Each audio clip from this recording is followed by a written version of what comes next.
Ish ministri e jashtme e Kosovës, Meliza Haradinaj, ka reaguar ashpër ndaj deklaratës së fundit të ministrit e jashtëm serb, Marko Gjurić, i cili reagoi rreth dronëve Skydagger 15 që Kosova i bleu nga Turqia. Gjurić në një postim në X e ka cilësuar këtë veprim të autoriteteve turke si hedhje e benzinës në zjarr për të ndezur Ballkanin. Ai madje tha se kjo përbën një hap prapa në përpjekjet për normalizimin e raporteve Kosovë-Serbi.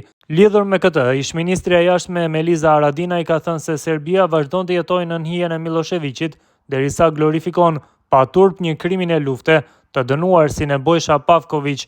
Kur Serbia lavdëron pa turp një krimin e lufte si Pavkovići, kjo vetëm konfirmon se ajo mbetet në të kaluarën e sunduar nga mbetjet e Miloševićit, shkroi Haradinaj.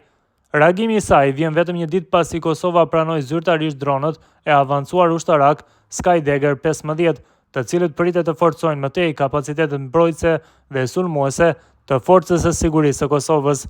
Ministria Haradinaj theksoi se këto pajisje nuk paraqesin kërcënim për paqen, por përkundrazi janë një mjet mbrojtjeje legjitim përballë kërcënimeve të rritura në kufi, të nxitura sipas saj nga Rusia, Irani dhe Kina përmes ndikimit serb. Dronët nuk e kërcënojnë paqen, por revizionizmi juaj po, përfundoi Haradinaj duke i bërë të qartë Gjurićit që rreziku për stabilitetin rajonal nuk vjen nga modernizimi i ushtrisë së Kosovës, por nga përpjekjet për të mohuar ose relativizuar krimet e kryera gjatë luftës.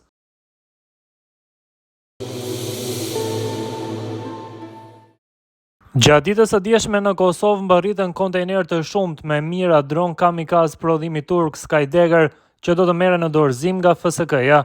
Kështu së paku u njoftua nga qeveria në detyrë e Kosovës dhe vetë kryeministri Albin Kurti, i cili falenderoi Turqinë, e cila i solli këto dronë në Kosovë 3 muaj para afatit zyrtar të nënshkruar në kontratën midis dy shteteve.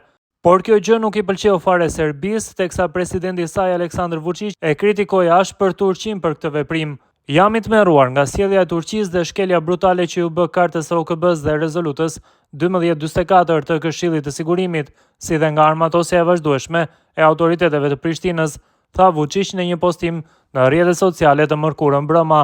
Lideri i Beogradit tha më tej se me këtë po bëhet e qartë se Turqia po dëshiron të rikthejë perandorinë osmane në rajonin e Ballkanit Perëndimor dhe se e njëjta nuk dëshiron stabilitet në këtë rajon. Këtë deklaratë të Vučićit e kundërshtoi ashpër presidenti Vjosa Osmani, e cila tha se Vučići mendon se mund ta kërcënojë Turqinë sikurse bën me fqinjet e vet të vegjël. E në ndërkohë, nga Ministria e Mbrojtjes së Serbisë erdhi njoftim, ku u tha se generali Milan Mojsilović, shefi i shtabit të forcave të armatosura serbe, zhvilloi një telefonatë urgjente me komandantin e KFOR-it, general major Ozgan Ulutash, për të diskutuar armatimin e vazhdueshëm të Kosovës, përfshirë edhe dorëzimin e fundit të dronëve nga Turqia, Skydagger RTF-15. Gjatë bisedës, siç raportojnë mediat në Serbi, Mojsilović protestoi fuqishëm kundër armatimit të vazhdueshëm të Kosovës, duke e përshkruar atë si një shkelje flagrante të rezolutës 1244. Mojsilović citohet këtë thënë po ashtu se veprimet e tilla dërgojnë një sinjal të rrezikshëm, duke kërcënuar jo vetëm sigurinë e Kosovës, por edhe atë të gjithë Ballkanit Perëndimor. Dronët që Turqia i shiti forcës së sigurisë së Kosovës kanë zgjuar reagime të ashpra të shtetit serb. I radhës në kritika për Turqinë ka qenë ministri i punëve të jashtme i Serbisë, Marko Gjurić, i cili e dënoi fuqishëm shtetin turk për furnizimin e Kosovës me fluturake sulmuese. Gjurić tha përmes rrjeteve sociale se kjo është ndërhyrje dashakeqe nga Turqia dhe se Serbia do ta marrë këtë në konsiderat në veprimet e ardhshme bilaterale me Ankaran zyrtare. Vendimi i autoriteteve turke për t'i dhënë armë vdekje prurse Kurtit përbën një hedhje benzine në zjarr dhe një shembull kryesor të ndërhyrjes së keqe në çështjet rajonale me pasoja destabilizuese, e dënoi fuqishëm këtë veprim të njëanshëm dhe të palishëm, i cili përbën një hap prapa në përpjekjet për të normalizuar marrëdhëniet në rajon dhe një inkurajim për politikën e agresionit ndaj serbëve dhe komuniteteve të tjera në Kosovë. Ajo që i duhet Kosovës nuk janë dronët vrasës, por respekt për të drejtat themelore të njerëzit, të gjithë qytetarëve, normalizim të marrëdhënieve dhe zhvillimi ekonomik.